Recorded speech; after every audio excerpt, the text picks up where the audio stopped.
Um, we're gonna mute everybody who's not talking, just to keep it quiet so everyone can hear the candidates and what they're saying.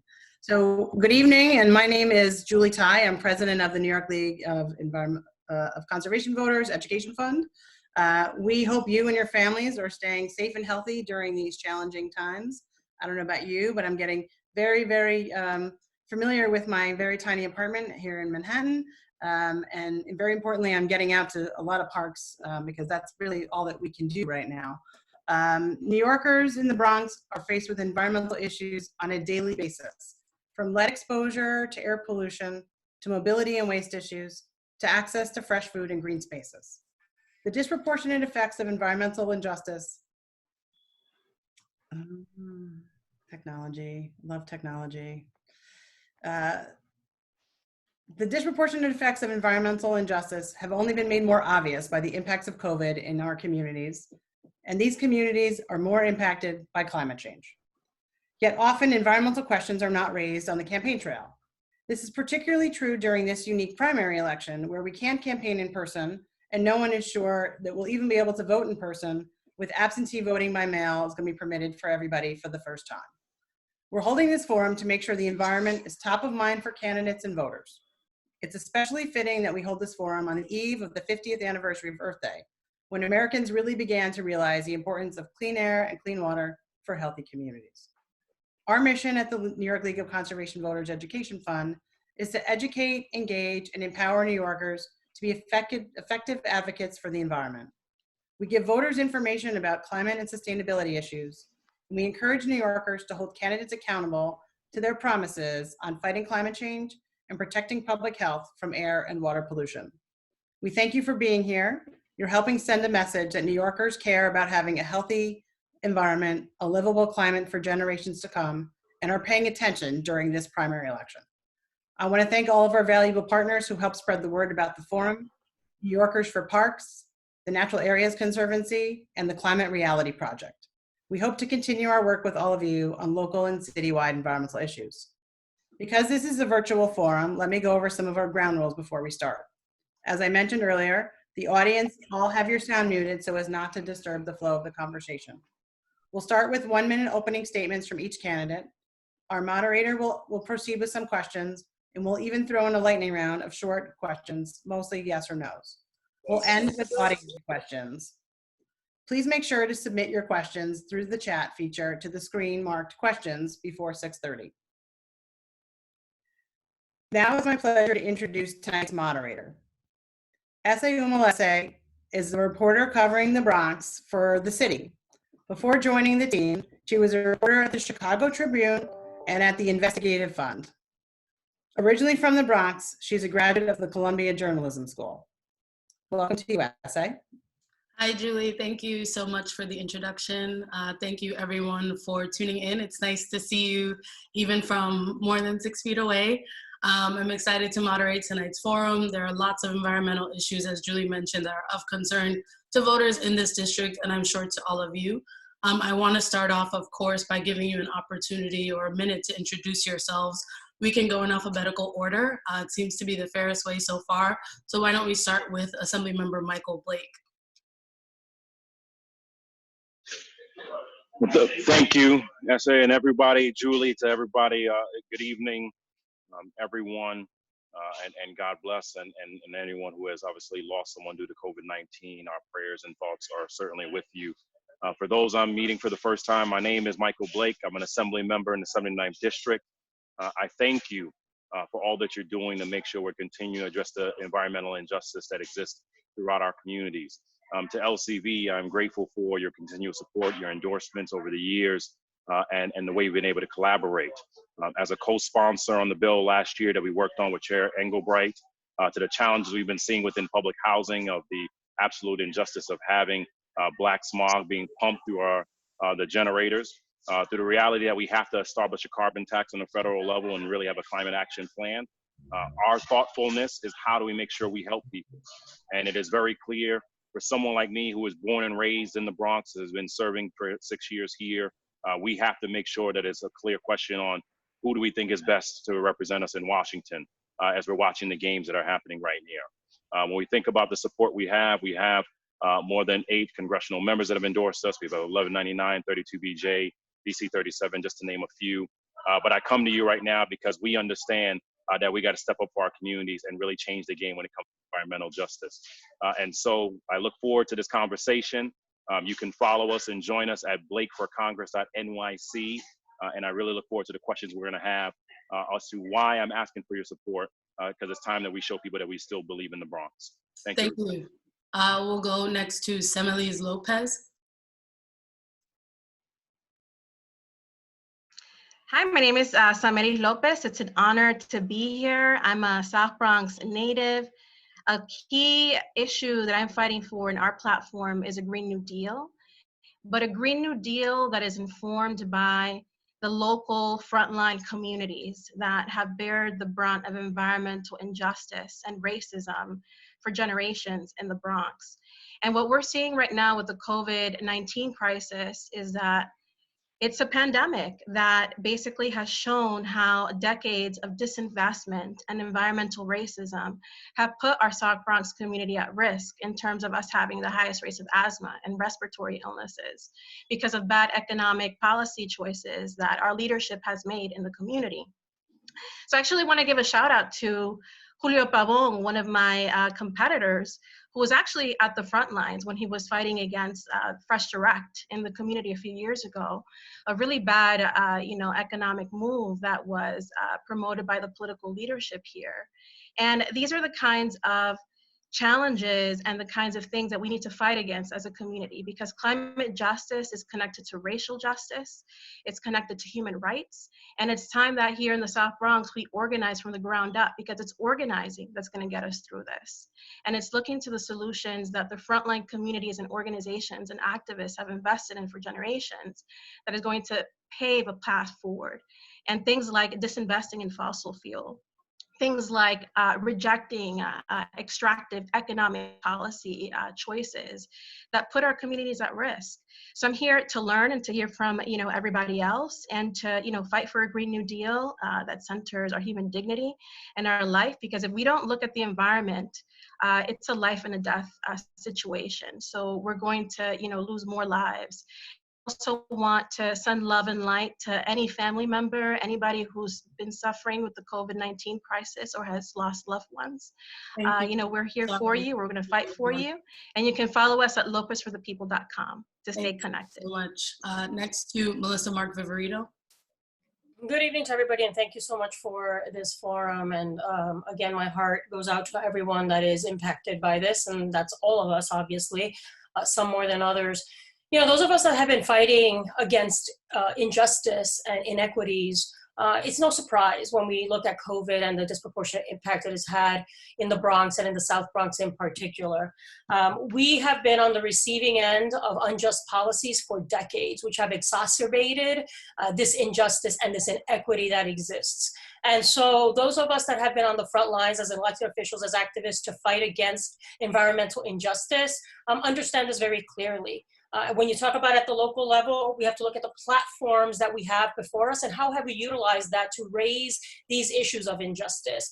As a council member and speaker representing the South Bronx, we have invested millions of dollars, $30 million in St. Mary's Park, the Randall's Island Connector, in our local parks to make sure we have more open space. When we look at a citywide level, forwarding and pushing forward legislation to benchmark carbon emissions out of buildings and how do we retrofit buildings. When we look at the state level issues that you're advocating in terms of the Environmental Bond Act, which I support wholeheartedly, and we definitely need to see that kind of support. And then running for Congress, talking about utilizing the platform and the advocacy and working with local efforts on the ground to push back against those forces that are trying to prevent a Green New Deal from being advanced. So my trajectory has been one of strong partnership with the League of Conservation Voters, has really had a robust plan of action as an elected official. And I'm proud of the work that I've done in the Bronx to make sure that we advance more equity, more justice, and really continue to highlight through action the injustice that exists. And so that is why I'm running for Congress, to really continue to be that voice and agitate and activate and get things done the way that I've demonstrated over the past 12 years. So thank you for your time tonight. Thank you. Shavona Newsom? It seems you're muted. I can't hear you here. I'll start that over. My apologies. My name is Shavonna Newsom. I'm the co-founder of Black Lives Matter Greater New York. And since Black Lives Matter inception, since we were created, we have been on the front lines for environmental justice because we know that these are absolute racist practices. You mentioned earlier about Earth Day and the strikes coming up. It's been amazing to be in a movement partner with LCB and as well as American Renewable Energy Initiative, Sunrise Movement Harlem, 350 Org, Extinction Rebellion, and the list goes on. Under my leadership, we've sent tons of Black and brown kids out to Ohio to prep for the youth climate strike, and it was amazing to watch my kids thrive and go through that. The reason why I'm running for Congress and the reason why I support the New Deal, as Selma-Lise Lopez had said, it has the highest asthma rates. And right now, it's not a time for passive leadership. The leadership in the Bronx has failed us. If we had cleaner air, if we didn't have issues like Fresh Direct, if we didn't have these waste site managements and garbage disposals, the people in my borough would be able to fight COVID-19 a little bit. And we've known this since 2015. So while we have been in quarantine and sheltering in place, I have been pushing the governor's office for more testing sites. I've been calling upon these racist practices, and I got those numbers released with a coalition of people. And I know how to build coalitions, and I know how to build a front line. And the reason why I'm moving from organizing to Congress is because the goal of a true organizer is to organize yourself out. And Black Lives Matter Greater New York can sustain without me, but we need a revolution here in the Bronx, so we need a revolutionary leader like myself. Thank you. Thanks. Julio Pavon?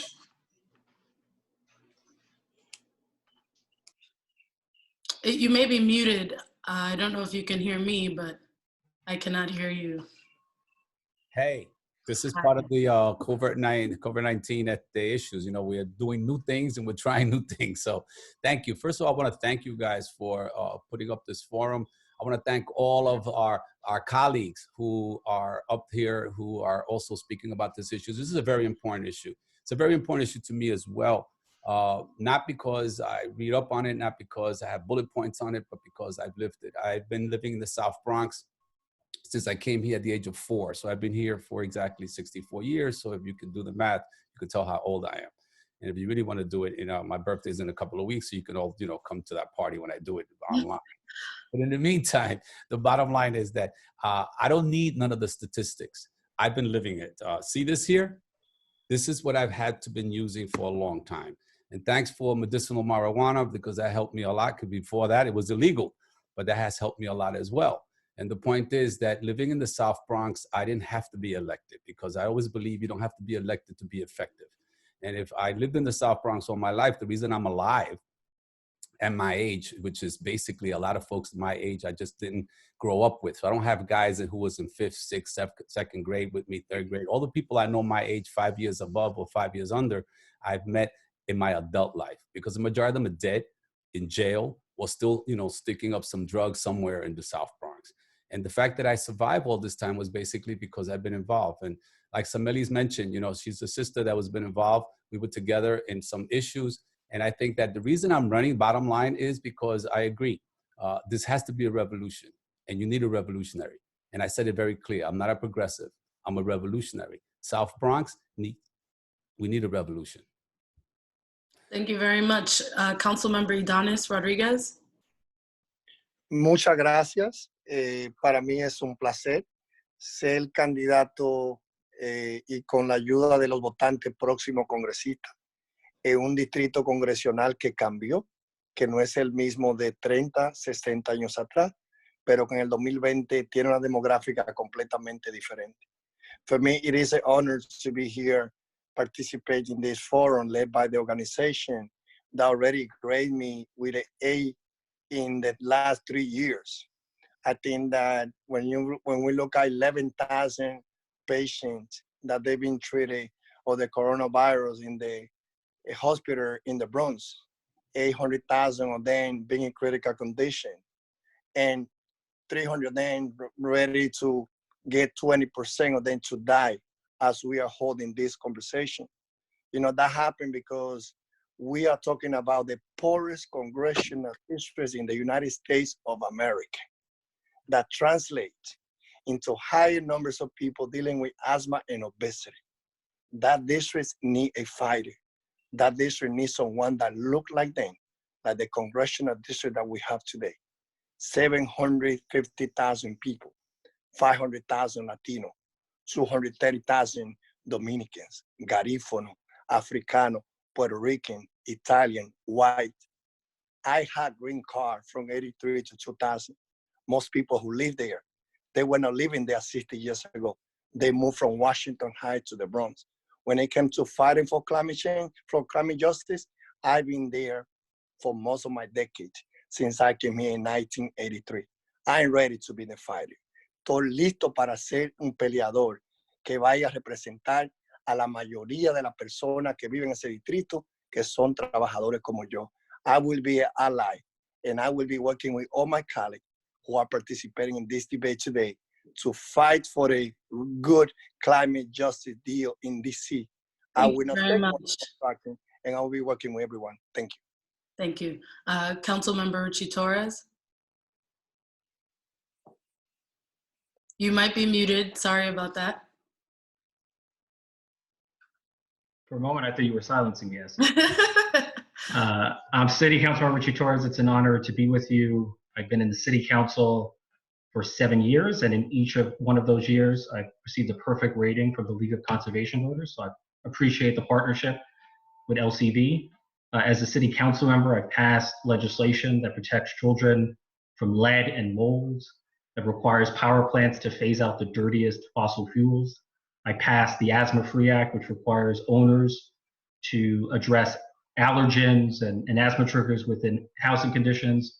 And I held the first ever City Council hearing in a public housing development, which helped pave the way for $3 billion in FEMA funding for resiliency and sustainability in public housing. You know, as has been noted, the impact of COVID-19 has brought to light in the clearest possible terms the racial inequalities of American society. You know, the Bronx has the highest death rate, and that's hardly an accident because we have the highest rate of poverty, the highest rate of pollution. You know, COVID-19 is a disease of racially concentrated poverty. It's a disease of environmental racism, and it's a painful but urgent reminder that the central mission of the federal government has to be to break the cycle of racially concentrated poverty so that every person can have a fighting chance at a decent life. Your zip code should never determine the quality of the air you breathe or the water you drink. Thank you. I want to jump into it while we're all here, ready and introduced. Some of you touched on a bit of this, but tackling climate change, tackling these environmental issues in a city like New York takes a lot of creativity, a lot of outside of the box thinking. What's a unique idea or piece of legislation, something that you would like to see implemented in this district or this city to advance your personal environmental goals? Let's start with Councilmember Torres, and we'll work backwards from the end of the alphabet. I mean, I would love to see legislation that requires some kind of funding, modernization of our water and sewage systems. So one of the great treasures in the Bronx is the Bronx River. And whenever it rains, you have water flowing out of our outdated sewer system into the Bronx River every year. There are 450 million gallons of raw sewage pouring into the Bronx River.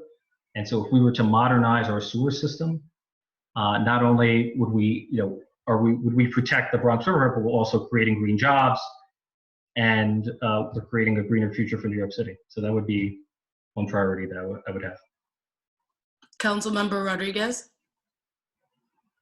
It seems you might be muted. I'm sorry. Can't hear you. No, so I definitely will be working with my colleague, with the other 444 colleague, and as members of the House of Representatives, to be sure that we deal with a Green Deal, a deal that should not only be based on word, but it should be also on funding, a new deal that should be also addressing how we should change the Cross Bronx to be the most congested one in the whole nation, to be one that should understand it, that investing, especially in the poorest neighborhood, in order to allow individuals to get the resources that they need in the beautiful parks and clean rivers should be also included as part of the Green Deal and extended the Green Deal to be sure that we get the 360 action also to have a voice, to include grassroots organizers, to have something to say on how we can invest funding that should be again attached with a Green Deal that should be not just based on legislation, but should also come with funding in the underserved community, such as the poorest congressional district. Sorry, I have to give the 5 other folks an opportunity to answer this question, which is again, what's one unique idea or piece of legislation that you, if elected, would like to see implemented to advance your personal environmental goals? Mr. Pabon? Sorry, I think you need to take us off. Gotta remember that. Bottom line, I definitely, like I said earlier, living here all my life and still being here, I believe that we have to deal with 2 issues. One of them is poverty, and the other issue is the environment. And I think we could deal with both. For example, we're living in a horseshoe between the Cross Bronx, between the Deegan, between Bruckner. People like myself who live south of Fordham Road, south of this area, you begin to feel certain areas that basically are not good. So we can develop something so that we can develop legislation to try to reroute or do something in terms of the amount of trucks that are constantly going around this area. We have schools that are about 2 blocks from some of these trucks. So that's what we need to address. We need to address how we're going to affect the schools, the area, clean the area, and provide jobs. Because if there's jobs, then there's less poverty, and there's less poverty, and then we can deal with some of the other issues that we have in this district. Ms. Newsom? Well, every activist or every person who's entered this race, because it's quite trendy, has signed on to the Green New Deal. It's just been barred in the media for the last year. But what more are we actually going to do for people? What about the economic development component? Because people are throwing out the Green New Deal when we rank #1 in poverty here. What about clean air and clean spaces? What about a place for children to play once they're allowed outside again? We see it time and time again when we're sold out our borough to real estate developers that they promise parkland and free land use, and that does not happen. And just one more thing in regards to the highways, because that's another toxin that's polluting our lungs here. We need to do vertical farming. So it's kind of like a trade-off. So we can start breathing in clean air here in the Bronx. Thank you. Ms. Mark Viverito? Well, look, I mean, the issue of the environment, the big piece of legislation at the federal level is the Green New Deal. The aspect of it that I do appreciate is the discussion about NYCHA and public housing. We have by far the most public housing in this congressional district. The idea of retrofitting buildings, the idea of really investing in upgrading the quality of life of the residents who live in public housing is critically, definitely a priority. When we talk about the issue of supporting the idea of land trusts, I think is important as well when we talk about community empowerment and true community empowerment and community development. The idea of retrofitting buildings, as I mentioned when we talk about NYCHA, is key. The last thing I would say is congestion pricing. I've always been a supporter of congestion pricing. That needs federal support, federal investment in the local community. It is a way of cutting back on emissions, cutting back on traffic in our communities, and making sure that that money is being reinvested in the directly impacted community as well. I think those are the issues I would focus on. Thank you. Ms. Lopez? Yeah, in addition to everything that's been said, I'm definitely also a proponent of greening NYCHA just because of the indoor air quality issues. And, retrofitting is definitely something that's very important, near and dear to my heart. And it's connected to the Homes Guarantee. So the Homes Guarantee is building 12 million units of social housing over the next decade that has a green component. And in addition to that, I think that we should be creative and explore legislation to remove federal highways like the Cross Bronx and demand that funding go to public transit, and convert parkways like the Bronx River Parkway into an urban farm. So I think that, we can look at these solutions holistically, and again, look to the frontline communities, organizations like The Point, like the Climate Justice Alliance, leaders like Elizabeth Jean-Pierre, who's a woman who's been at the forefront of the environmental justice movement. And we need to center the climate justice conversation with our values. And we need to reject corporate funding and fossil fuel funding. And we need to, subscribe to not taking any fossil fuel money. Thank you. I'm one of the, candidates in the race that has done that, along with other grassroots candidates that are on the panel. Assembly Member Blake. I think fundamentally to your question, when we think about what can be that major item you would work on, a lot of times when we talk about emissions, we may think about it from a transportation perspective, but too often we're ignoring the housing component. And we're also ignoring as well as the commercial component. And so something I've said, I was the first person in this race to say that, and throughout, we have to have a bold idea to go from area median income to neighborhood-based income. Because if you do that, you'll create a scenario where you actually have true affordability. You will also have a scenario where more people have the opportunity for true economic opportunities for the homes that they're living in. As we have been seeing throughout this COVID crisis, when you're telling people that they have stay at home, whether if you're a renter or an owner, and you're in an environment where your other economic conditions are also impacted, that is tied to poverty. And there was a pandemic of racism, a pandemic of poverty long before coronavirus hit us. And so the environmental injustice is intertwined with that. And so to your question very clearly, number one is that we have to address that core point.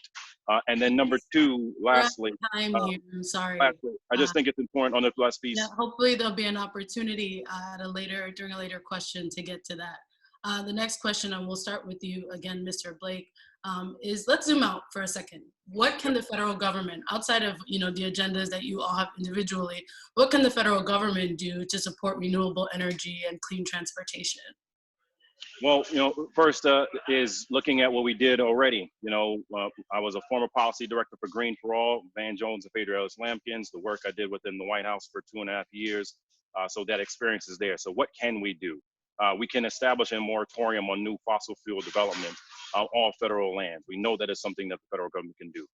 We can make sure there's an effort on the destructive practice of fracking, and you have to limit that. We have to make sure we transition from coal to gas, and we're working on that right now with Block Power and other entities. We have to make sure there are incentives in which the federal government can do. Just today, through CARES 2, when we think about CDFIs, community development financial institutions, how do we have economic incentives so that we have green jobs within our communities, and also stronger protection so that Black and brown communities are not impacted? And so to that point, that's what the federal government can do. But I also wanted to just address earlier, there was a comment made earlier essentially around that this district has to have someone who looks like them. And that kind of rhetoric is not what we need in races like this. This is about how we build it. You're out of time. Hopefully you have an opportunity to squeeze that bit in. My next question, or the same question, will go to Ms. Lopez. Sorry, it seemed you're muted. One of the things that we can do right now in terms of federal regulation is look at strengthening the national ambient air quality standards. And that's an important piece of legislation because it sets standard for air regulations. And we need stronger regulations against those who are polluting our waterways and our parks. So that's something that we can do right now to strengthen our indoor air quality and our outdoor air quality through the federal government. And we also need to put pressure on the current administration to put back funds into the Environmental Protection Agency, which has been gutted in this administration. So, we need, more research. We need science-based facts that will basically put the climate justice conversation at the forefront and challenge climate deniers and continue to fight against fossil fuel proponents in the Republican Party. And also the Republicans are not the only ones that are at fault. It's also corporate Democrats that take these donations. And one thing that we need to continuously challenge is the role of big money in politics. Thanks. To restate the question again, what can the federal government do to support renewable energy and clean transportation? That will go next to Ms. Mark Viverito. I think community-led efforts are really things that we need to be investing in. And in the from the federal perspective, there has to be an incentivizing of that, right? And support of those local efforts. There's a great cooperative movement happening locally in the district, and I think that we need to support that. So the idea of federal incentives to create and generate cooperatives, that's local job production, local job training as well, that can result out of, right, solar installation. How do you help retrofit buildings? How do you give guidance to communities on how that can be done? I think that's a really strong way of doing local empowerment through grassroots development. It's also job training opportunity, and it could be seen as a community development model as well. So I think that those all efforts are critically important, and obviously investing in our transportation infrastructure to expand SBS, for instance, really encourage people to not drive cars, but to invest in the local infrastructure, investing and supporting congestion pricing too, to make sure we do it robustly here. Those are ways that I would support. We're out of time here. Thank you. Ms. Newsom? Seems you're muted. Yeah, we'll get I'm hearing a lot of political jargon in this forum. We need people who are movement builders, and that's what I've done in my career. We don't need someone who's going to sit back and simply sign on to things or research ideas or hop on the next person's idea or whatever's popular. We need someone. I want to go to the Appropriations Committee. That's who controls the money. That's what makes sure that no matter what the fiscal climate is, environmental programs are most funded. The people in the hardest hit communities, especially Black people, because they tend to live in poverty, they're taken care of. So when the sea rises and another superstorm Sandy comes, we don't have toxic waste coming in from Mott Haven polluting our streets. So we need a movement builder. We need someone who's actually going to do it and who understands how it works. There's no time for a vague idea, and if my colleague steps up first, I'll do it. We need an action taker, and I'm that person. Mr. Pavon? Ditto, Shavana. I definitely agree. I think that, the South Bronx does not need a politician.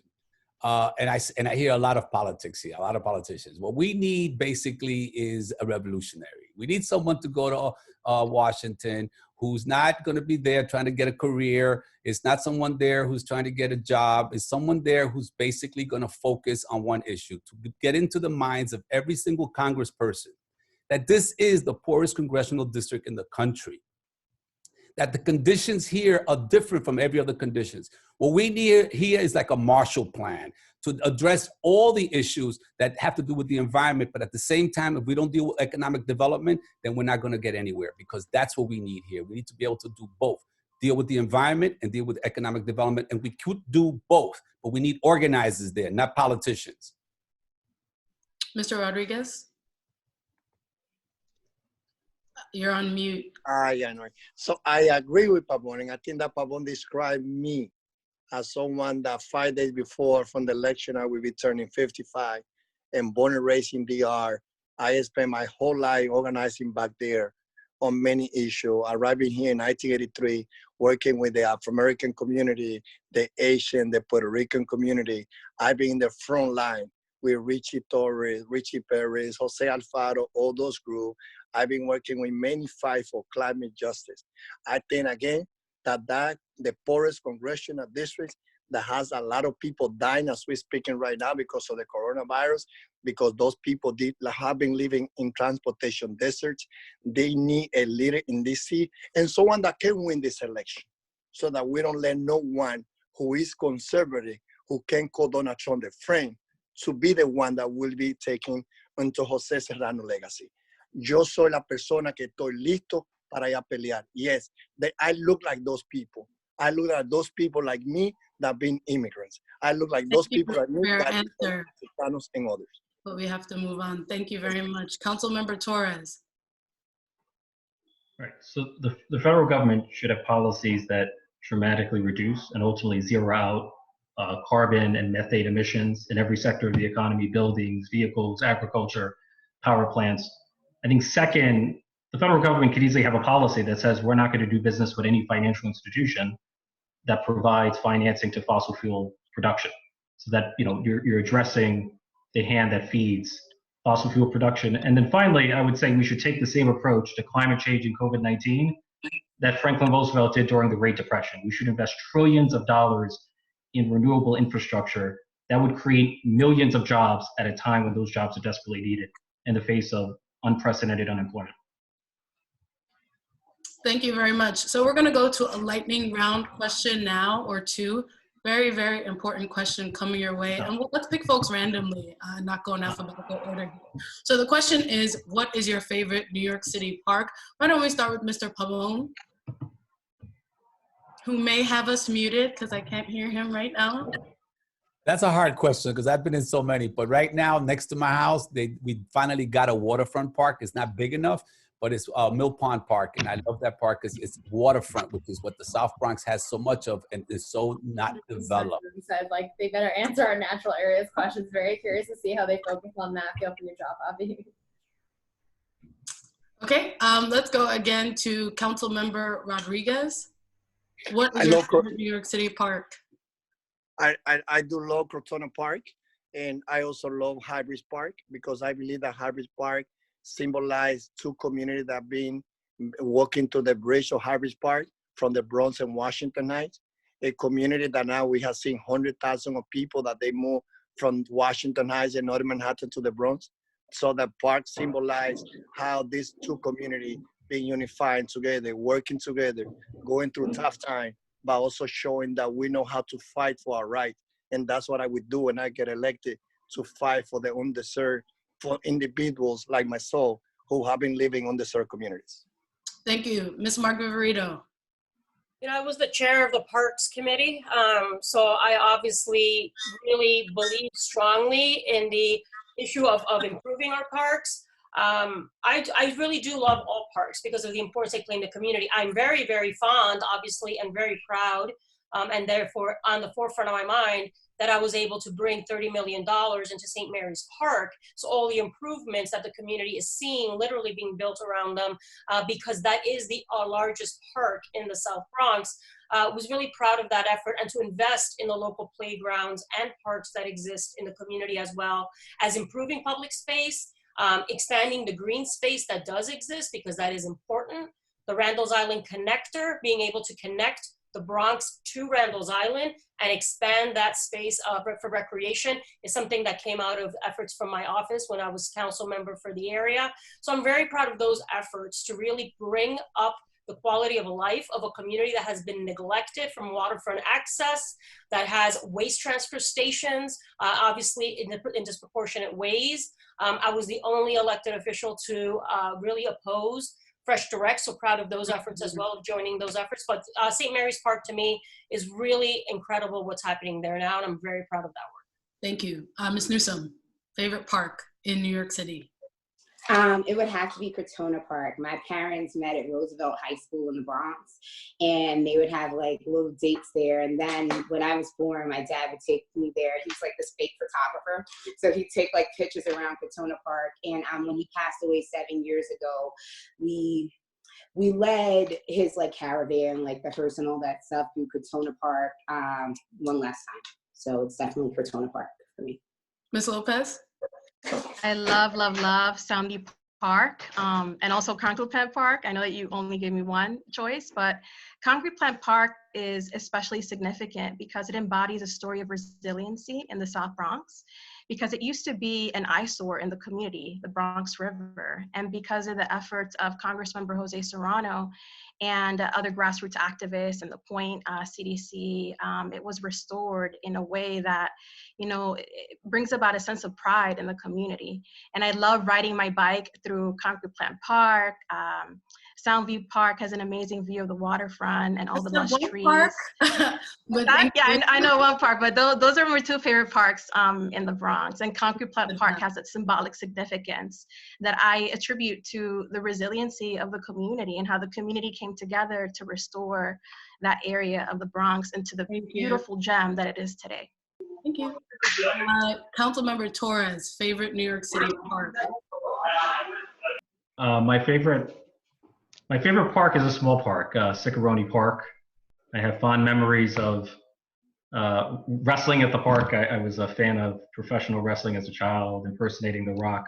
Ciccarone Park, and 15 years later, I actually opened my first campaign office right across the street from the park, so it has fond memories. Assemblymember Blake?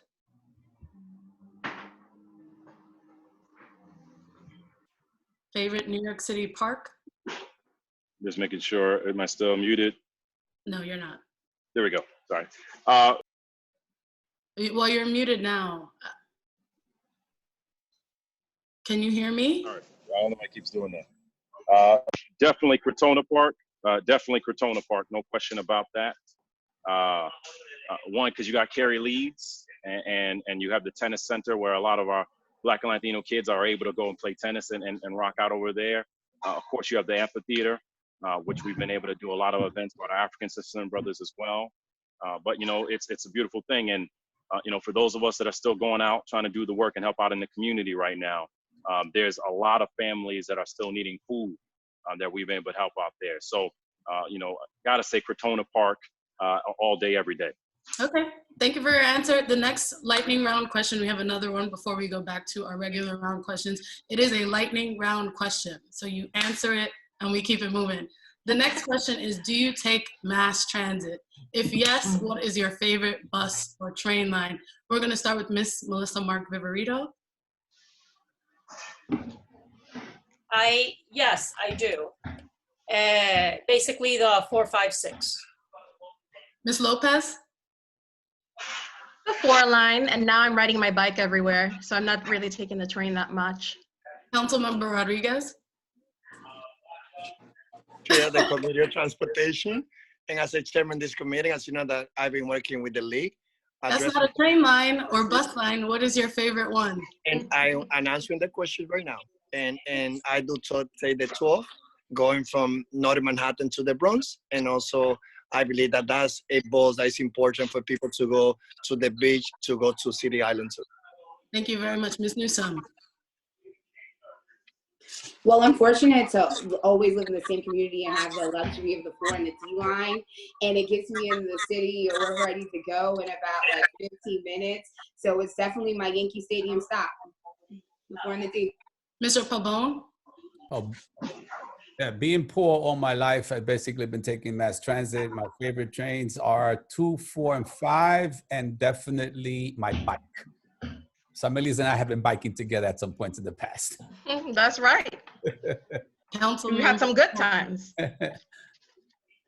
Yeah, so I don't know how to drive, so I take public transit. I mean, in the pre-COVID-19 world, I take public transit every day for 3 hours. My favorite train is the D train because it gets me from Fordham to 59th Street in less than a half an hour.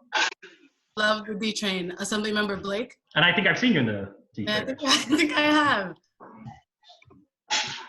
Well, first of all, we got to rock the Metro. I mean, clearly, we're on the train all day, every day. Which one? And my favorite is the 4, but I get stuck on the 5 all the time. Wonderful. And at this time, I think Julie has a message for folks out in the audience.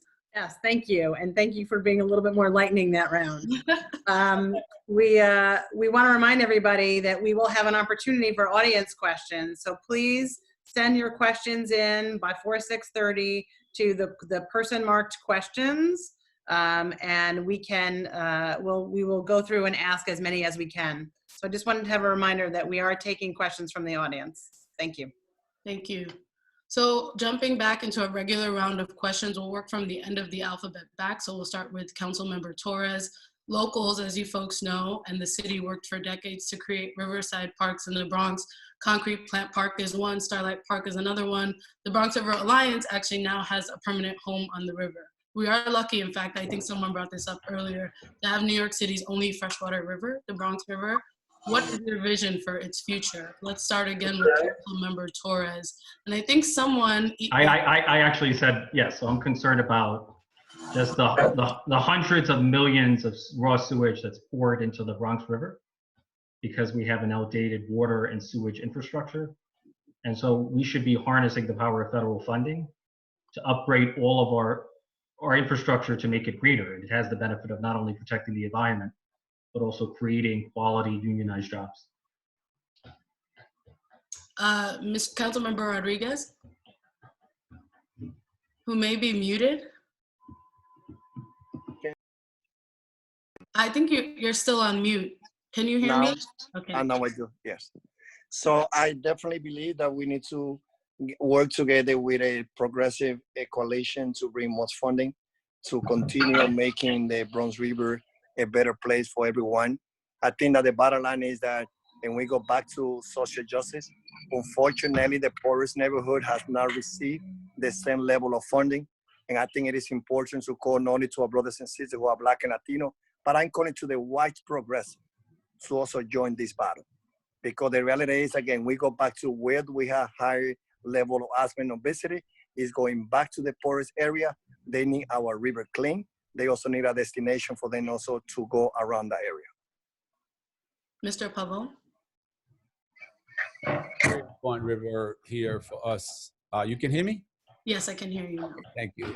Bronx River is so important. I mean, it comes from the North Bronx all the way down to the South Bronx and into the South. So to me, the Bronx River is like the Nile. It's like the Mississippi River. But unfortunately, it's never been looked upon like that because it's always been a river that needed a lot of help, a lot of support. I remember swimming by at the Bronx Zoo going into the Bronx River. So I think the Bronx River can offer a lot more to the Bronx, but we have to put a lot more money into it. We have to make sure that we keep it clean, and it can be a symbol of the new Bronx that this revolutionary wants to bring out. Ms. Newsom? We have to be clear that when we have a vision of the Bronx, it's for the people of the Bronx. As we've seen, usually when someone has a vision for park space, it's for the gentrifiers, it's for gentrification. They make the air quality better for the people who are moving into our communities. Now, if this vision is for the people of the Bronx, then what we need are urban farms. I know we need economic development, and it has to be about the Bronx. It can't be like the waterfront we have in the South Bronx where it was designed for public use and public space, and now we're building huge towers there. And we all know that towers, luxury towers, they create emission. So it needs to be for the Bronx, the people. That's my vision, to see Black and brown people playing at the Bronx River. Ms. Margarito? You know, I've always been a supporter of community-based planning. I believe that obviously those who live and are impacted by policies need to be the ones shaping the response to those policies. So I've had a very successful ability to do that through coalition building with organizations on the ground that are doing the grassroots work. It is not for me to determine what the future of the Bronx River should be, right? There's already efforts on the ground, whether it's the River Alliance or other organizations that have been advocating and doing active planning about what that vision entails, including community voices and a community-led driven vision. So I believe that that's a process that I would definitely be committed to supporting, engaging, and finding the resources in order to continue to invest in that vision that's being laid out. Access to the community, always for recreational purposes. Access to be able to have full control of the decisions that are being made regarding the Bronx River and the surrounding areas is critically important. So community-based planning, a vision that is led by the community that will be funded and supported is what I would be committed to. Thank you, Ms. Lopez. As someone who has a master's in urban planning with a focus in community development, I co-founded a not-for-profit initiative that used cycling to teach youth of color in the community about urban planning, neighborhood change, the built environment. And we actually had a partnership with the Bronx River Alliance, who had provided the bikes to us for the students to, roam around in the Bronx. I also agree that community-based planning is definitely the way to go because change always happens from the ground up. And coalition building is something that I value a lot as a trained urban planner. So I think that we need to look to organizations like the Bronx River Alliance, Hunts Point Riverside Park. We need to look at, the movement leaders of the past in the environmental justice movement that exists in the Bronx right now to get that inspiration to take the advocacy to the next level. Because I'm a firm believer that policy does not come from an ivory tower.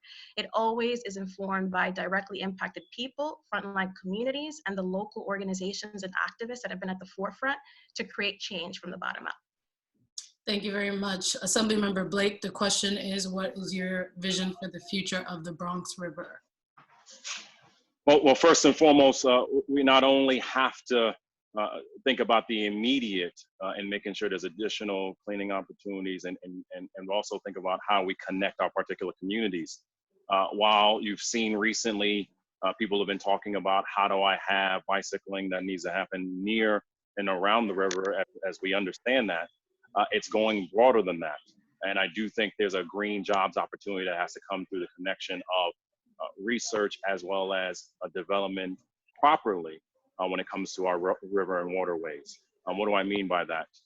Something that many of us have been talking about a lot is, yes, we have to think about it from an environmental standpoint and being outside and the cleanliness that is happening there. But when we talk about the vision, to me, a large part of this has to be around green jobs as it relates to what's happening by our rivers itself. It's something we worked on not only with Green for All, but something we've been talking about now. And if we don't think about it in that way, we can't transition from where we're at. It is time for us to stop saying we are the poorest. We have to start talking about the promise. And one of the promises is around green jobs and connecting it to our river. Thank you very much. I just want to remind the folks at home, you can send questions in. I don't want to sit up here talking the whole time. Please send questions in to the person labeled questions. We'd love, I'm sure all of us would love to hear from you. The next question is really important to me and obviously important to many of you. Oftentimes when we think about environmental justice issues, we think about things like climate change, or we think about them in the context of climate change. But as you all know, in the last several weeks, we've seen a lot of deaths from COVID, an elevated death rate here in the Bronx. And as we all know, public health experts attribute this to increased rates of asthma, diabetes, and other conditions that may influence complications or cause complications from contracting the disease. If elected, we can't all wave a wand and kind of deal with every single environmental justice issue, but what kinds of things might you do, or what direction are you thinking of working in to combat environmental racism? Let's start from the top with Assemblymember Blake, and we'll work our way toward the end of the alphabet. We absolutely have to address the lead crisis. It's the reason why I was able to secure within the end of legislative bill last year, $100 million around lead remediation. It's the reason why we've been engaging with Bart Schwartz and others on that now. It was not happening the way it needed to on the local level. You can't keep telling people to shelter in place when they're in places where they have lead and they can't breathe, and the challenges around that. And also, this is tied to dramatic investment when it comes to public housing. I do think there is a tremendous difference. There are individuals who had a chance to fix this and they didn't, plain and simple. And so when we think about what's happening here, if we don't address those simultaneously, then we're not breaking the divide when it comes to environmental injustice and racism that's happening there, to make sure we are changing the game. So those two both simultaneously. We have to immediately make sure the lead remediation deal is approved and move forward on. But then the massive investment and changes when it comes to what's happening within housing. That's how we break the challenges here. Today, we helped launch a new testing effort in the Andrew Jackson houses, and it's something that we're going to continue as well, because too many of our people have been dying because we have not addressed it in a real way. Very much. Ms. Lopez, what would you do if elected to combat environmental injustice and environmental racism? You might need to get off mute first so the rest of us can hear you. I keep forgetting. What I definitely do is, Hunts Point is an incredible community, and that has done so much in terms of organizing and centering the conversation around environmental justice. But we also need to expand beyond the Hunts Point area, neighborhoods like Mott Haven as well, in the conversation and any resiliency effort that we have going in the community, because Mott Haven has been left. And you have groups like days of testing air quality that I think that we should look to as a solution. So I would expand, and include other neighborhoods outside of Hunts Point in any resiliency plan and environmental justice plan that focuses on the South Bronx. Again, with the guidance and leadership of existing frontline communities. Ms. Margarito, I believe you're muted. Sorry about that. You know, the systemic inequities are real. And this is not new to those of us, again, that have been fighting against the injustice that exists. So the issue of, like, for instance, when we talk about siting of facilities, we know that there is an incredible burden that is posed on communities in the South Bronx, particularly in the Bronx in general. The siting of waste transfer stations, et cetera, is obviously the issue that is of importance here and that has led to disproportionate health disparities. When we talk about access to quality health care, that is why a Medicare for All system is definitely a priority. And if that hasn't woken everybody up in terms of what we're living through COVID, then nothing else will. Those are some of the issues that have to be addressed. The siting of the facilities, the access to quality health care. Those to me are critical, and making sure that we're investing in the federally qualified healthcare centers in the Bronx, making sure that we are bolstering our healthcare institutions and that everybody has access to preventive health services. That is critical, but those are systemic. That is not going to change by tinkering around the edges. It has to be bold, innovative planning and action, and that has to happen from the federal government. Thank you very much, Ms. Newsom.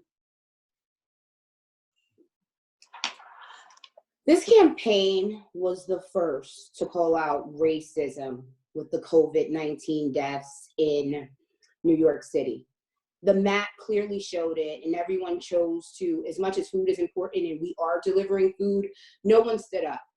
You can clearly go to my social media or Google search it. I demanded that the governor release the numbers. I demanded that the governor include testing sites. We need someone like that who has a history of fighting systemic racism.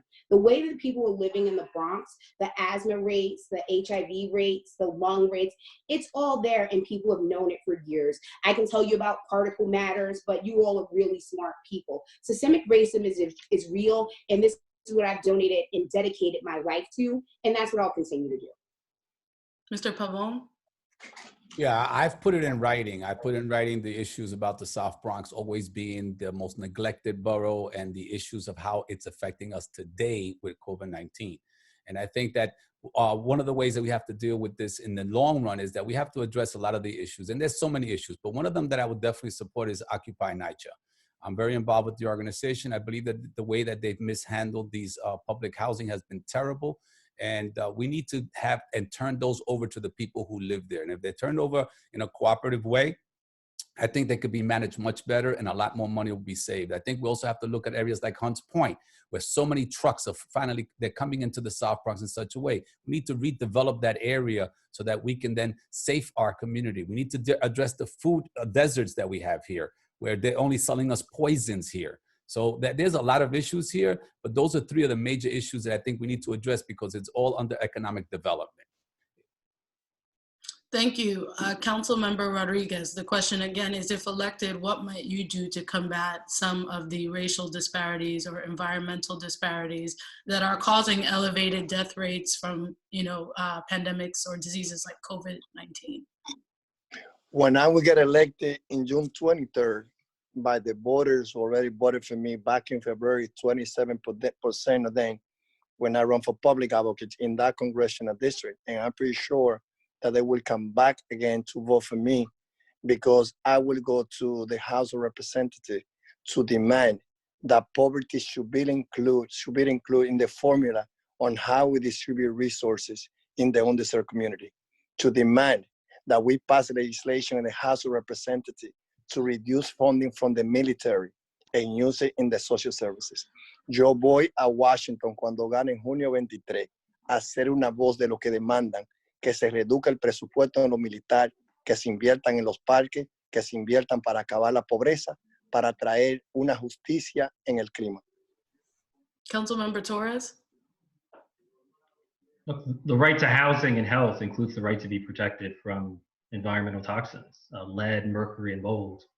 The federal government says that a blood level of 5 micrograms per deciliter, that's the point at which the government should intervene. The truth is there's no such thing as a safe amount of lead. And so we should be funding lead abatement, complete lead removal in every housing unit, particularly those built before 1976.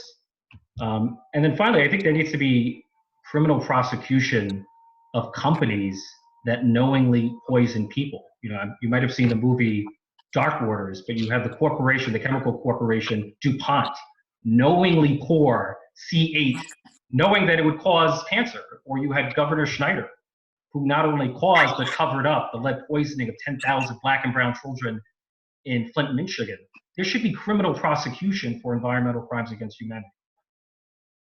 Thank you. And just by a show of hands, folks, how many of you either have asthma or know someone who is living with asthma? Is everyone? Wow.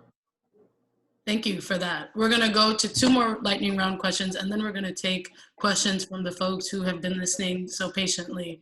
The first, and we'll go again in random order, is have you ever driven an electric car? Let's start with Miss Newsom. I was lucky enough, a good friend of mine was to drive a Tesla. And it was a one-time thing because I live a simple life, but it was pretty amazing. I won't lie, it looked like a spaceship. So yeah, Tesla. Councilmember Rodriguez? No, because electrical car right now has not been accessible to working class and poor individuals. And I believe that there's a lot that we have to do to make electrical car accessible, not only to individuals who are elected that should have the experience, but also to the poorest New Yorkers. There's a lot of things that we do in transportation. Most of them have been approached mainly to the middle class and upper class, and we need to connect those possibilities to people to drive electrical car. We should bring major discounts for working class people if they want incentive, if they want to buy electrical car, because so far right now, they are too expensive, not accessible to working class, no está asequible para la gente trabajadora los carros eléctricos. Thank you for that. Again, a lightning round, keep it a lightning answer. Ms. Lopez, have you ever driven an electric car? I have not, but I have an electric bicycle. And the reason I have the electric bicycle is because it's really hard to travel from the Bronx east to west. It takes about like an hour and a half at least.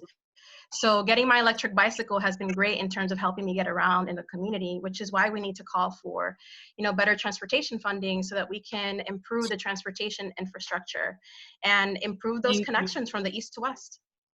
All right, Assemblymember Blake, electric car, yes, no, never, always? I have never driven an electric car. Mr. Pabon? If you can call the little cars that I used to hit in Coney Island, where you used to go, and that's the only electric car I've ever driven. Okay, I appreciate the honesty. Ms. Mark Viverito. No. And Mr. Torres, did we ask you this question? I've never driven in my life, so I don't have a driver's license. Okay. And then the next lightning round question for you guys this evening is, do you carry a reusable water bottle? Let's start with Ms. Mark Viverito. Yes, I do actually. Here I have it. I've been drinking out of it. Yes. Mr. Pabon? Yes, I definitely have one. Okay, Councilmember Rodriguez? Yes, I do. Assemblymember Blake? Yes, I actually haven't washed it right now, but yes. I'm not asking you to show it off, but thank you. Ms. Newsom? Yes, but only a glass one. Okay, Councilmember Torres? Admittedly, I don't. Ms. Lopez? Yes, I do. Okay, thank you all. And I'll bounce things back to Julie for questions from the audience. Great, thank you so much. One of the questions we got from the audience was the MTA was facing serious budget shortfalls before the pandemic, but now it's losing hundreds of millions of dollars due to COVID-19. I would actually say that's hundreds of billions or billions of dollars that they're losing, not hundreds of billions. What would you do in Congress to support the MTA and other public transit agencies? Let's start with Ms. Lopez. I'm sorry, what was the question again? There was a bad connection. What would you do in Congress to support funding for the MTA and other public transit agencies, especially in light of the fact that the MTA has lost billions of dollars due to the current crisis? Right, definitely. We not only need to look to the federal government, we also need to hold, the governor accountable to fight for the funding that we need to improve NYCHA. So we need not only a federal solution, but we need to collaborate between the federal government, the state, to figure out a path forward. and call out the officials that need to be called out and organize from the ground up to, get that change that we need in our transportation funding. Because right now, essential workers and people in the Bronx that need to go to work that don't have the privilege of staying home are risking their lives to travel to get to work. So we need to, figure out that in terms of a coronavirus response. But yeah, no, we definitely need a coordinated effort between the federal government and the state. Ms. Mark Viverito? And corporations should pay. Greedy actors should pay. Thank you. Ms. Mark Viverito? Look, I mean, I think, this is all about priorities and what is it that we're prioritizing as a country. Public transportation needs to be a serious investment. I remember when we were fighting for congestion pricing years ago, and we lost the opportunity to get billions of dollars from the federal government because the state did not take action.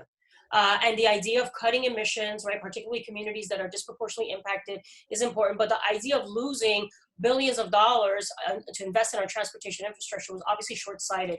But it is about priorities, and this is about advocating for universal, right, healthcare. When we're talking about transportation and making sure that we have equal investments from our federal government, state government, city government, that's a priority because workers need to get to work. And we have one of the most expensive, if not the most expensive, transportation system in the country. The idea of expanding our transportation infrastructure to allow for more bike access, et cetera, other means of transportation is really important. So I think it's about priorities.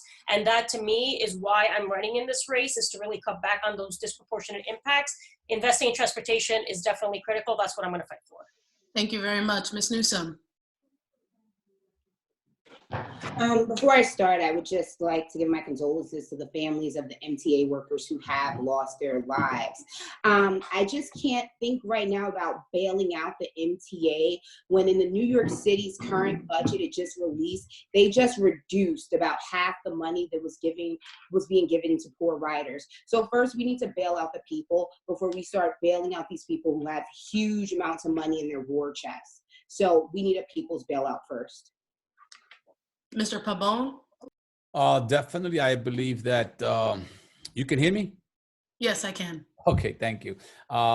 First of all, I would definitely call for an auditing of the MTA because I believe that there's been a lot of waste. There's been a lot of money that's been put out that hasn't been put out effectively. And I also believe that we need to restructure the MTA. I think that having a board of directors where you don't have working class people, where you don't have people who ride the trains every day, not because it's a luxury for them to say that they ride them, but because it's a necessity. Those are the people who also need to have an input into the board of something like the MTA, that the majority of the people who ride them are poor people. So that's some of the things that I'll be pushing for before allotting any more money to something that we know that there is money being wasted. We need to evaluate where that money has gone to, how it's going, and how it's going to get spent. And you're not going to do that effectively unless you have working class people on the board. Thank you. Councilmember Rodriguez. Yes. So as a chairman of the Transportation Committee, as you know, I do support the largest mass of transportation that we have in the nation, the MTA, should also get support.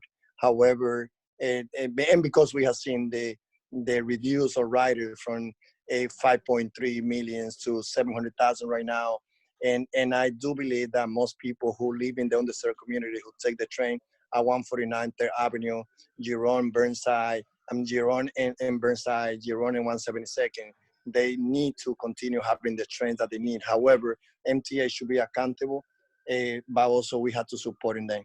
Yo creo que la MTA debe de recibir apoyo financiero, pero una estación que debe traer más servicio a las comunidades más pobres, más trabajadoras, que son los que viven en el sur de Bronx. Pero también tenemos que asegurarnos que la transportación se conecte con los lugares que viven desiertos en transportación, que la mayoría de ellos están en el sur de Bronx. Thank you very much. Councilmember Torres and then Assemblymember Blake before the next audience question. Look, the federal government continues to screw over New York City. The MTA represents about 38% of all transit trips.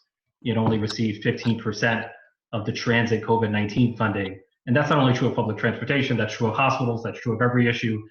So not only should there be federal funding for the MTA, we don't simply want to maintain it as it is. We want to make it more resilient. So I think we should invest in initiatives like electrifying the bus fleet. You know, China electrified 400,000 buses we can do the same here in the United States, and that it would have a real impact in driving down carbon dioxide emissions. Assemblymember Blake. I'm glad Richie just said that last point, because that's something I worked on last year on 161st Street. Now, when we talk about the question that you raised around what the federal government can do, this is the difference about talking about versus being about it. Again, the CARES Act that came out today, they did put in funding for state and local governments. One thing that we should be doing right now is demanding that there's additional funding as well as equity-focused funding when it comes to the next bill as it relates to public transportation. That's number two. Number three, I've heard several times that it's been mentioned that only one person has talked about race. That's just factually not true. I say, as you know, obviously you wrote a story about how I called for a health campus in the South Bronx, and I led the effort of 51 elected leaders to demand that work that is happening here. And then equally, it is important that as we're having these conversations, it matters that we know how to make things happen. And it also matters on what are we doing right now in the midst of the fight while people are dying. So when we talk about what's happening on transportation, it's the reason why we gave 1,000 masks to the TWU members, because we were sick and tired of seeing them not having support. It's the reason why we've been on the phone with House and Senate members to focus on negotiations as well. So hopefully there'll be another opportunity to squeeze some of that in. It is totally fine that you cut me off. It's okay. Next question from the audience. Proper maintenance for forests and wetlands in city parks have been shown to improve air quality, water quality, and reduce stress amongst residents. What will you do to improve existing natural resources in your district? Ms. Mark Viverito, the question, we'll start with you, is what would you do to improve existing natural resources in the district? I believe you're muted. Sorry, I keep forgetting. I believe that the Bond Act, the New York Bond Act, which you all support and which hopefully we can see passed, would allow for deeper levels of investment for that kind of support, right? So I think that that's important, is to use the weight of our advocacy and the weight of the platform that we will have to be supportive of efforts like that, where we can get money then allocated from the state to be invested in communities. And I've again, my trajectory over my 12 years as council member and speaker, it was been to be a strong advocate on all environmental issues, to really, shake the tree and find the money and get the money and to invest in our parks and invest in a local infrastructure to make more green space available, to improve the quality of air, which is so critical because for all the reasons we've mentioned, that we have the highest asthma rates and hospitalization rates in the country is in this district. And so those are issues that I will continue to advocate. My track record is clear that I've been an environmental activist working in coalition with local leaders, and that is what I will continue to do as a federal representative, and using the weight of this position to advocate for those issues. Thank you very much. Ms. Newsom. I work with Black farmers all around the nation. I was recently down in South Carolina attending that. And what I want to do is work with community organizations to create farming as also an economic component, but as well as a way to supplement these food deserts that we currently live in. And also it'll help our health, because if people in my community had better health, there would be a fighting chance for them to fight the COVID virus. Thank you. Mr. Pavon? Definitely, I believe that we have a lot of resources here we're not using. The Bronx has incredible waterfront property that is being given away like they did in Fresh Direct, and some of us had to fight for that. I think that if we were to develop areas like that, that we can then create more green space, that we can be able to create more open space. I think that that would be not only good economically, but it would also be great for the community as a whole in terms of creating more quality of air. I know that the prior mayor had put up this issue about 1 million trees. I've been constantly calling in and trying to get more trees in our area. So vertical farming, I think, is also very important for our district. And I think that those are the issues that we need to address. The poorest congressional district that has the worst quality air rate right now. Thank you very much. Councilmember Rodriguez? I feel that the constituency that I will be representing after being elected with their support on June 23rd has seen how I've been fighting to bring the same amount of investment in our parks as we have seen in Central Park, as we have seen downtown. Inequality is real. we are seeing the coronavirus, not only because close to 80% of people dying, they're Latinos. Latino make close to 40% of people dying right now, followed by Afro-American and Asian. But the cause of the death has a lot to do with lack of resources in a green area, asthma, obesity, and other health conditions that they have. So cuando yo gane en junio 23, yo voy a seguir luchando para que los parques de los pobres sean iguales que los parques de los ricos. La asequibilidad de los recursos que nosotros tenemos que tener derecho debe ser igual, no debe ser do Nueva York, el de los parques con muchos recursos de los ricos y los otros que no tienen nada de los pobres en el Bronx. Vamos a luchar juntos por eso. Thank you very much. Councilmember Torres, how would you improve, if elected, access to resources in the district? Well, we have to ensure proper funding for our parks, which has been plagued by decades of disinvestment. Whenever we create new affordable housing or renovate affordable housing, we should make it sustainable and resilient. There's a historic opportunity to make NYCHA the greenest city in America. I look to Villa Verde, which is a private affordable housing development, as a model of what green affordable housing could look like. That should not be the exception, that should be the rule, and federal funding can make it happen. Assemblymember Blake. First, let's talk about what we have done. Green Bronx Machine at CS55 through Lou Torres and Steve Ritz. We've been able to utilize the space at the top of the school where young students now can ride on exercise bikes, utilize that energy to make fresh smoothies and learn about the responsibilities, what happens when you take care of your community for environmental justice as well as job opportunities. It also sounds like someone has a party going on outside, so let's get down with that right there. Second is, where do we go from here? And as I've mentioned, given my former work, I have the federal experience to bring it back to the community in the work that we did in the White House, the Affordable Care Act, the Recovery Act, but also on energy justice and environmental justice to then take the next step. Lastly, it is important that we are key on this. We can't keep saying about the things that we had a chance to fix and we didn't fix them. We can't keep saying that the poorest district. What is the plan? And that's the reason I'm very clear. We have to focus on addressing economic opportunities within our communities through having a Bill of Rights for minority women, these jobs as well, to be able to develop. You're out of time, Member Blake. I'd like to get a chance to answer the question. You will. Sorry, you were the last person. I'm just moving down in alphabetical order, so we're not going the same way for every question. The question for you, of course, is if elected, what would you do to improve access to natural resources in the district?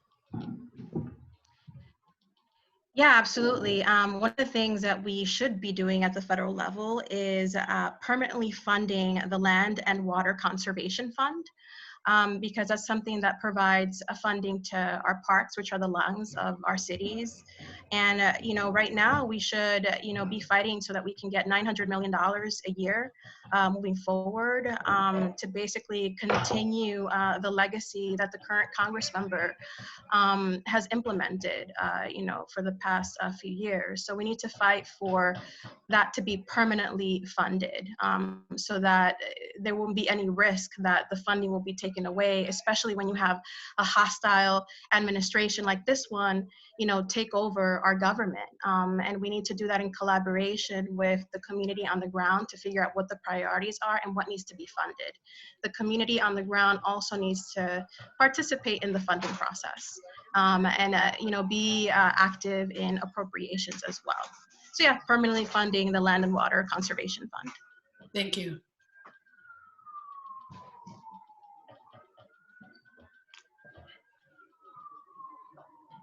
It seems you're muted, Julie. Thank you.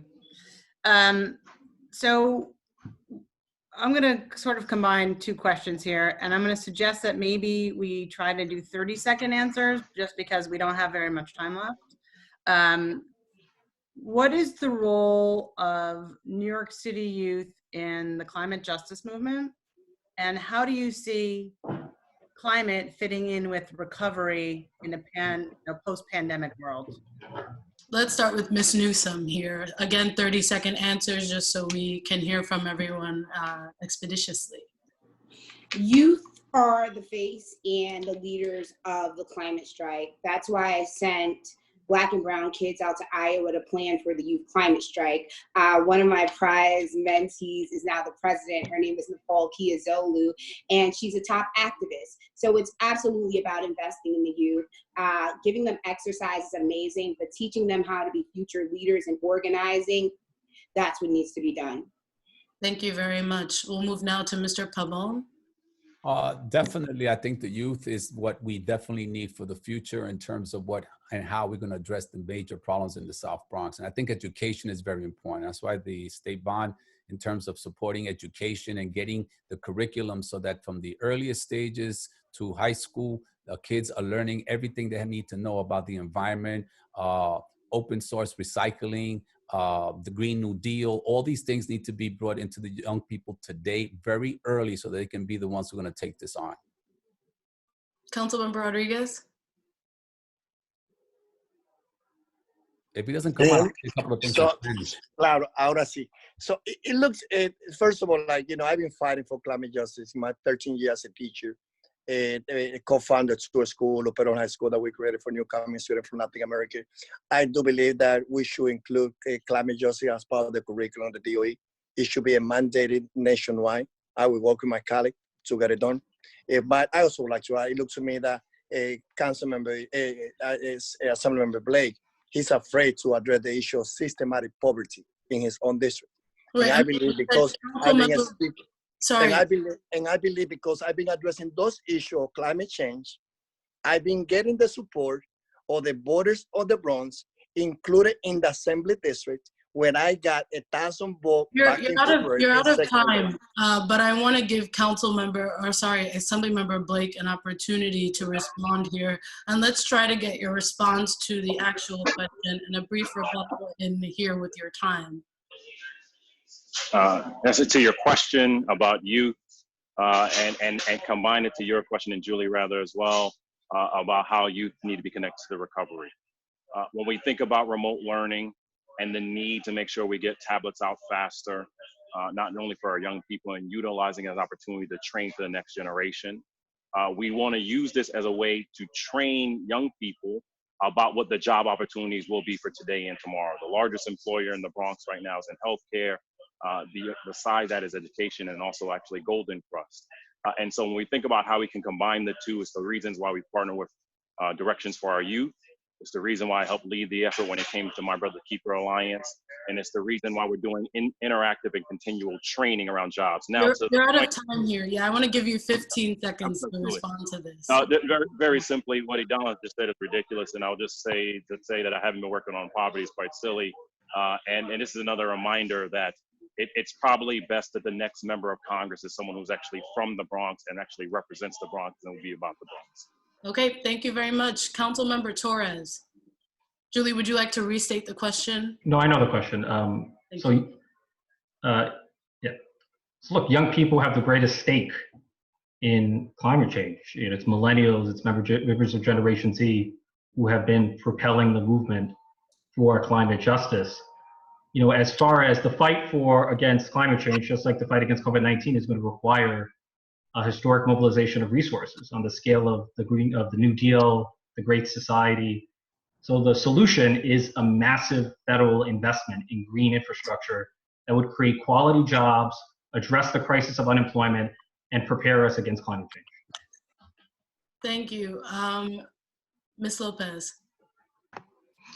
I'm a strong supporter of youth. I mentioned earlier that I had co-founded a not-for-profit initiative called Velo City to teach youth here in the South Bronx, Hunts Point, Soundview about urban planning and how they can organize to achieve the changes that they want to see in the community through cycling. And the transformation that I saw in those students when they first came to when they left the summer program was incredible. A lot of them went to planning school, and a lot of them have acquired the language of planning so that when they sit at a community board meeting, when they go to a protest, when they go to a rally, they know and that they will feel like, you know, their experiences are worth their weight in gold through the planning process, because the planning field is dominated by white men, and we need to diversify the fields of planning and development so that we can create the kind of changes that we want to see in our community that reflect our struggle and lived experiences. Thank you. We've got one more person left, Ms. Mark Viverito. As I've indicated, I've been a strong supporter of community-based planning. So obviously young people are central to that. We need to have government encourage levels of engagement, which is going to lead to the participation of those who are impacted by the policies that we seek to implement. Young people are part of that. That's why I was one of the key founders of participatory budgeting in the city of New York and the city council. Mechanisms that allow for civic engagement, an understanding of how government works, and then planning themselves their own future, what the recommendations and actions should be. So I believe they have to be central, and any effort has to legitimately, not tokenize our young people, it has to legitimately allow them to help define the policies moving forward. Thank you. Julie? Okay, we're running out of time, so I think we do one last audience question. I know we started a couple minutes late, and we want to give everybody a chance to do a wrap up. So I think we're going to come back to public transportation because we know how important that is in the district. What improvements to the public transportation system would you highlight? Somebody, I'm sorry, Julie. It seems like somebody is unmuted. Oh, I'm sorry. That's because they're congratulating the workers. I live right by Bronx Lebanon Hospital. No worries. Could you mute Not your because mic? you care. So the question is, and again, we should do a 30-second answer just so we can get this last one in. What improvements to the public transportation system would you highlight in the district? And we'll start with Mr. Pavone on this one. You're muted.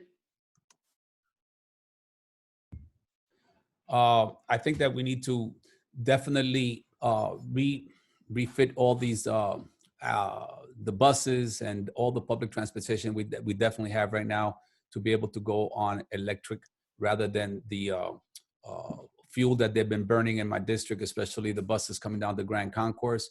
I think that all the buses and all the transportation in the city should also be fitted with free Wi-Fi, so that the youth that we're talking about so much can be able to continue to stay educated and informed and brought up.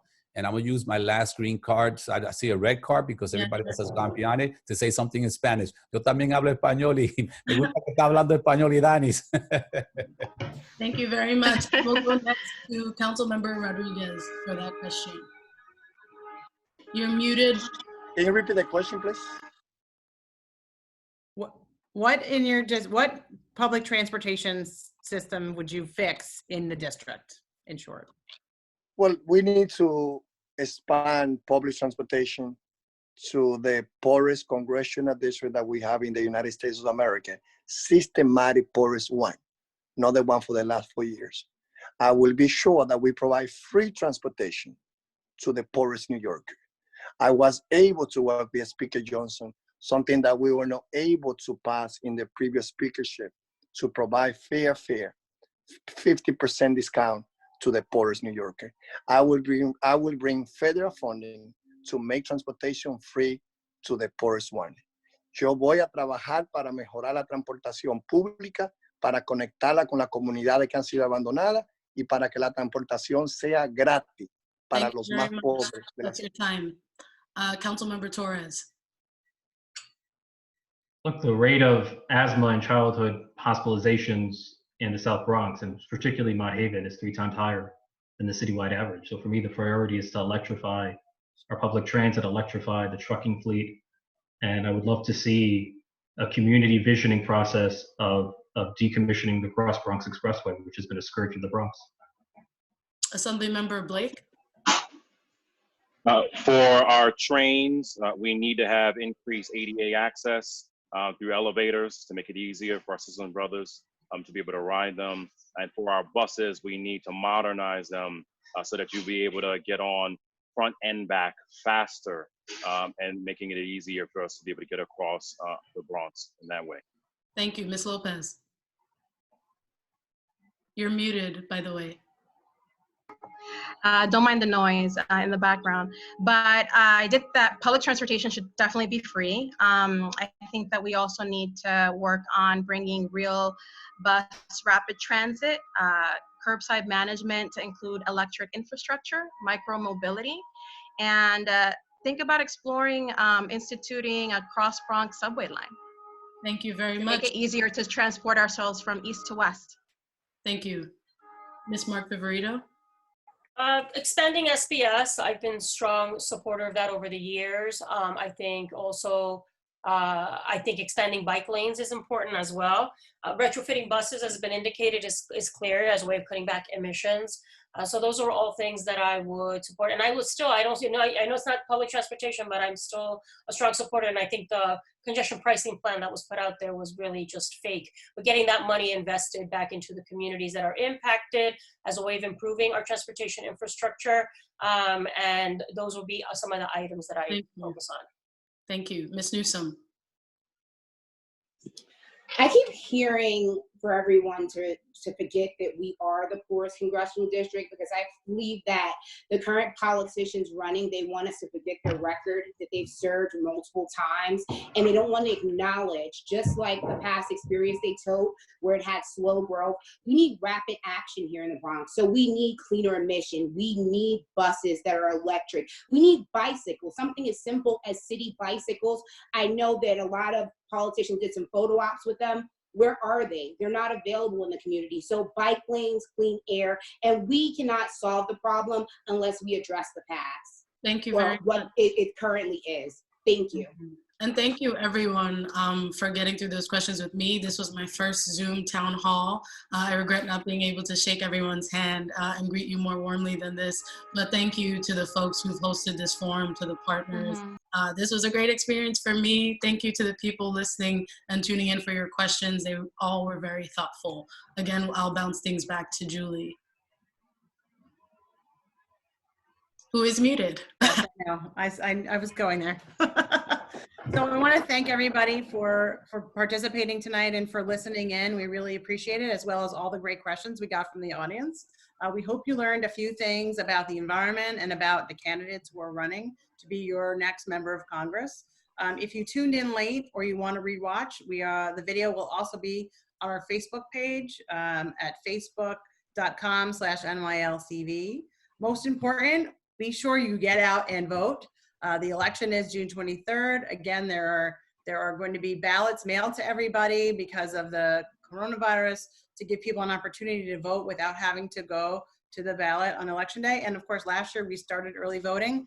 I did it. It was great. There were no lines. I just cannot speak highly enough of that. We encourage you to take part in all of that. You can also follow us at NYLCV on Twitter, on Facebook, and Instagram for updates. If you're not on our mailing list, please sign up at www.nylcv.org. Again, I want to thank all of our candidates. We should give them a round of applause for their great answers tonight.